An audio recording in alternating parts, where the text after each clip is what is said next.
Kalau memang produknya ini nggak bermasalah, terus untuk apa dia ngasih duit gitu kan, uang tutup mulut?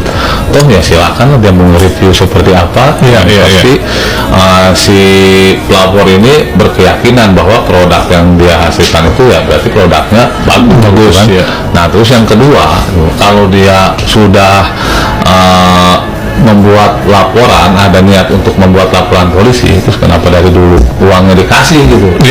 Kalau dari awal yang ada dari Tuai banyak dukungan Nikita Mirzani dan Mail.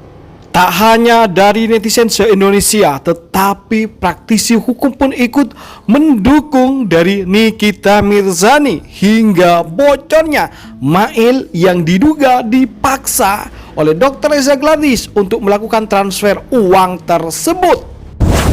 Udah kamu diem aja, kalau usah banyak ngebantah apa-apa. Jadi aku diem aja. Aku minta teknoda sebagai Pak. Nah itu tuh aku minta teknoda juga deh. Kasih selama ya kasih aku minta teknoda, aku bahkan mau transfer gitu. Dia malah dia mau apa sih dong? Yang gitu terus dia marah, makasih dia bilang gitu. Aku juga takut bingung nih, kan bingung gitu loh kan. Apa mana ketemu dia? Ya itu baru ketemu baru nyampe. Ini kayaknya pertemuan hilang. Pertemuan karena mau ke bandara kan? Jam berapa? Hah? Ini udah jam 4 tau? Udah beneran? Iya, saya. Iya, pasti. Udah gitu sampai. Gimana tuh besinya?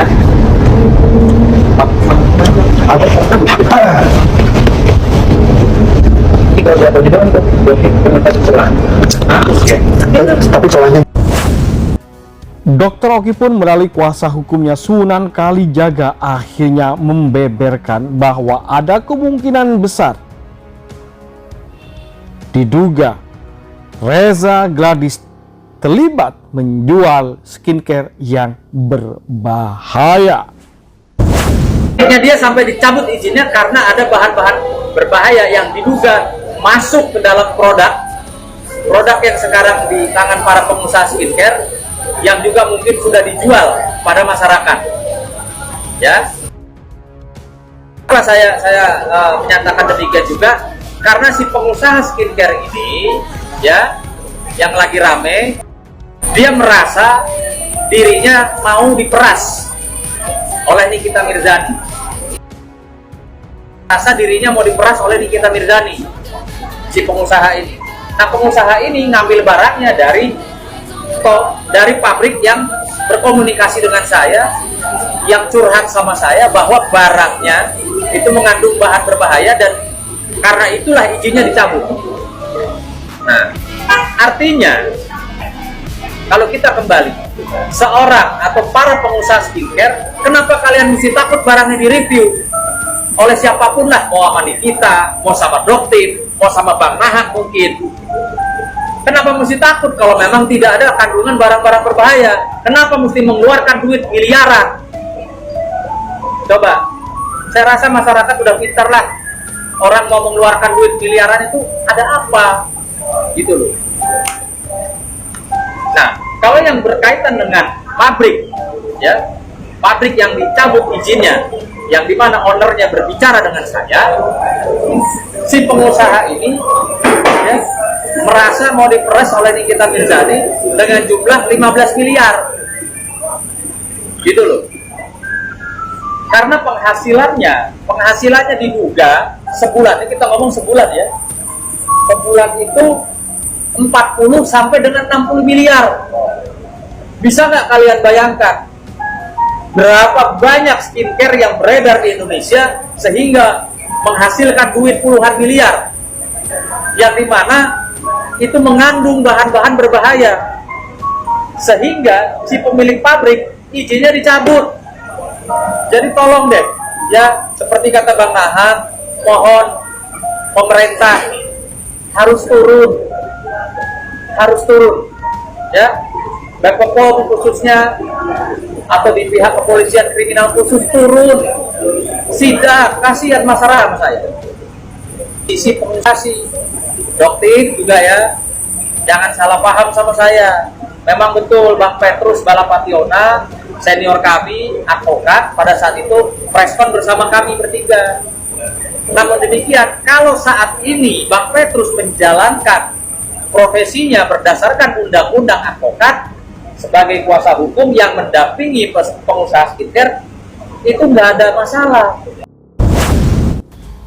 Ditahannya Nikita Mirzani rupanya tidak lantas membungkam masyarakat Indonesia yang sudah mulai cerdas dengan bantuan review secara tegas, tuntas, dan belak-belakan baik dari Doktip maupun Nikita Mirzani, yang akhirnya berujung Nikita dilaporkan karena menerima uang yang diberikan oleh Reza Gladys. Jadi Reza Gladys ini ingin menemui saya karena dia tidak mau saya membahas tentang salah satu skincare-nya dia yang mirip sama punyanya Richard Lee. Dengan mereka yang menawarkan sejumlah uang, tapi mereka juga yang merasa katanya diperas. Ini harus dijelaskan juga, harus diterangkan juga oleh para penyidik sebenarnya apa sih yang akhirnya membuat Nick Mir ditetapkan sebagai tersangka. Harus dibuat rentetan peristiwanya, disampaikan peristiwa bagian mana yang memenuhi unsur pemerasan, begitu. Kalau memang niatnya itu untuk membantu masyarakat, mengedukasi masyarakat, untuk kepentingan umum, mungkin siapapun, kami pun juga boleh, kami pun juga bisa, selama itu memang benar, bukan settingan, bukan titipan, bukan saingan. Saya hati-hati ya, ada playing victim tuh yang pura-pura baik. Namun tak dipungkiri bahwa selain pendukung Nikita Mirzani juga ada orang yang merayakan atas ditangkapnya Nikita Mirzani sampai tumpengan. Tetapi hal itu rupanya hanya segelintir orang yang merasa dengan keberadaan Nikita Mirzani merasa terancam. Karena kita tahu bahwa selama ini Nikita Mirzani membahas segala sesuatu dengan belak-belakan dan tanpa tedeng aling-aling. Dengan ditangkapnya Nikita Mirzani dan ditahannya 20 hari ke depan, tentu para rival-rivalnya akan merasa senang karena tentu tidak ada yang menjadi bumerang dalam mereka menjual produk kecantikannya ya dalam masa promo di bulan Ramadan ini menjelang hari Lebaran. Sesuatu yang cukup menarik, namun Nikita sendiri memastikan dan Dr. Oki pun memastikan bahwa mereka pun tidak akan main-main untuk terus melawan mafia skincare yang merajalela di negeri ini. Tentu hal itulah yang patut kita dorong dan juga kita ikuti bagaimana perkembangan dan kisah selanjutnya.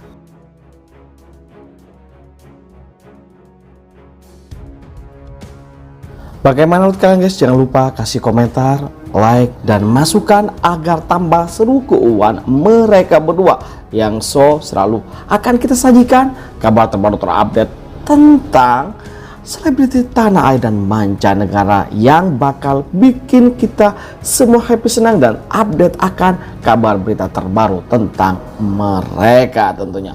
Oke, itu saja kabar dari kami. Jangan lupa like, komen, dan subscribe. Terima kasih telah menonton. Yuk, bye-bye.